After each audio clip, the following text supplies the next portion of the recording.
Gambar 16, Yesus disiksa. Yesus selalu berbuat baik dan tidak pernah berdosa. Yesus mengajarkan tentang Allah dan Dia kepengen supaya setiap orang taat kepada Allah. Tuhan Yesus menerangkan kepada orang banyak bahwa manusia itu berdosa. Tetapi mereka marah lalu menangkap Tuhan Yesus. Tuhan Yesus dipukuli, diludah, diejek. Tuhan Yesus tidak melawan. Apa sebabnya? Sebab Tuhan Yesus rela menderita macam gitu dengan maksud untuk menanggung hukuman dosa kita semua.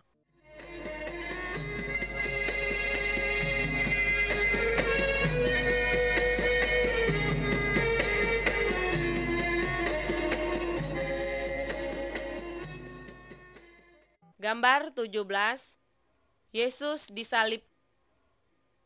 Tuhan Yesus tidak hanya disiksa, Tuhan Yesus dipakukan pada kayu salib, yaitu disalibkan.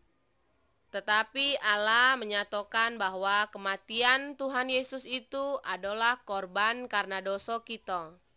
Tuhan Yesus menanggung hukuman dosa sanak saudara dan dosa saya sampai Dia mati.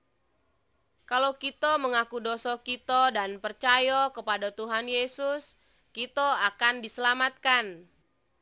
Apakah sanak saudara mau percaya dan berterima kasih kepada Tuhan Yesus yang telah menanggung hukuman dosa sanak saudara?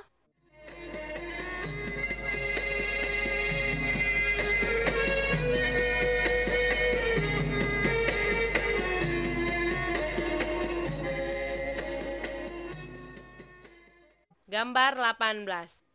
Kebangkitan. Setelah Tuhan Yesus mati di salib, kanti-kanti Tuhan Yesus menguburkan Tuhan Yesus di dalam sebuah kubur pada bukit batu.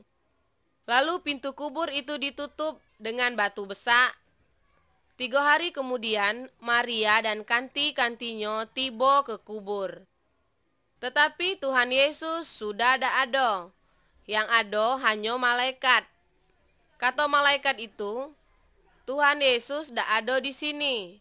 Yesus sudah hidup balik. Sampai kini kok Yesus tetap hidup. Kalau kita berdoa kepadanya, Tuhan Yesus mendengar doa kita dan mau memperhatikan hidup kita.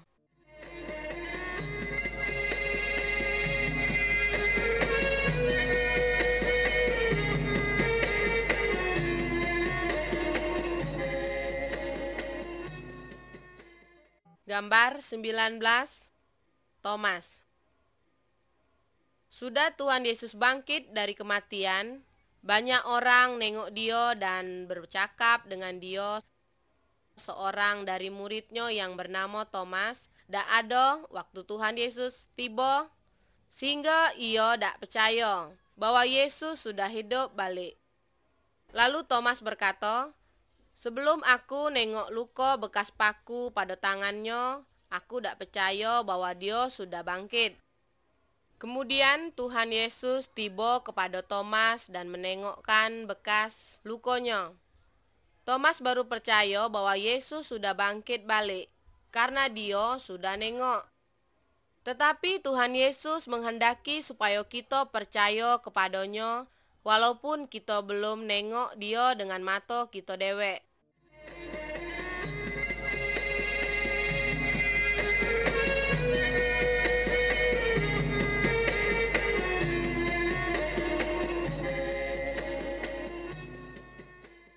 Gambar 20, Yesus naik ke surga.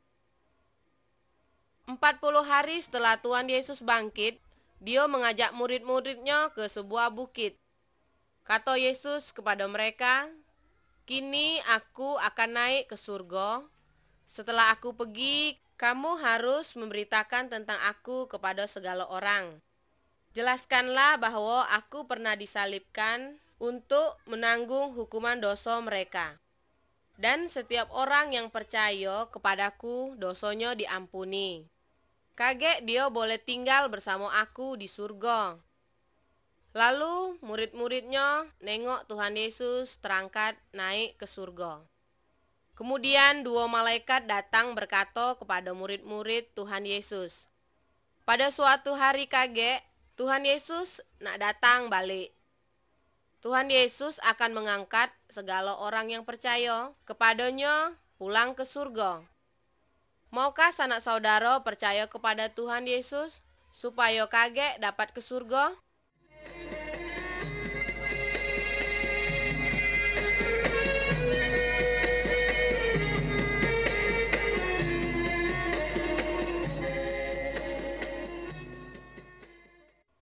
Gambar 21, salib.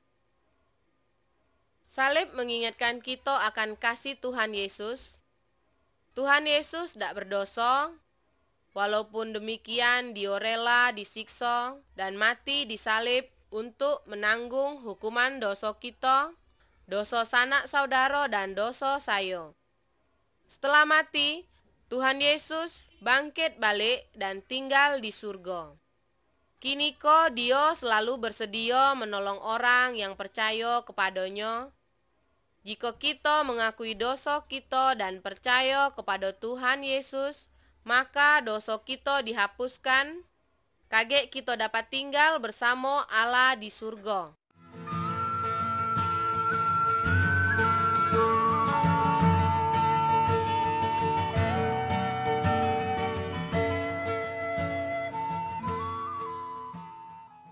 Gambar 22, dua jalan. Tuhan Yesus mengatakan bahwa ada dua jalan, yaitu jalan yang lebar dan jalan yang sempit. Tiap orang sejak lahir sudah ada di jalan yang lebar. Jalan yang lebar ini menuju hukuman dalam api yang tidak dapat padam. Apabila seseorang percaya kepada Tuhan Yesus dan taat kepada perintahnya, dia berpindah dari jalan yang lebar ke jalan yang sempit. Jalan yang sempit menuju hidup dengan Allah di surga. Ndak saudara percaya kepada Tuhan Yesus dan berjalan di jalan yang sempit? Bila saudara ndak, katakanlah kepada Tuhan Yesus begini. Tuhan Yesus, saya mengaku bahwa saya berdosa. Saya percaya bahwa Tuhan Yesus mati di salib untuk menanggung hukuman dosa-dosa saya. Tuhan, ampunilah saya dan ubahlah hidup saya. Saya ingin tinggal bersama-sama dengan Allah.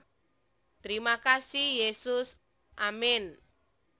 Jika saudara sungguh-sungguh berkata demikian kepada Tuhan Yesus, Dia menjadikan sanak saudara jadi anak Allah, dan Allah menjadi bapa saudara.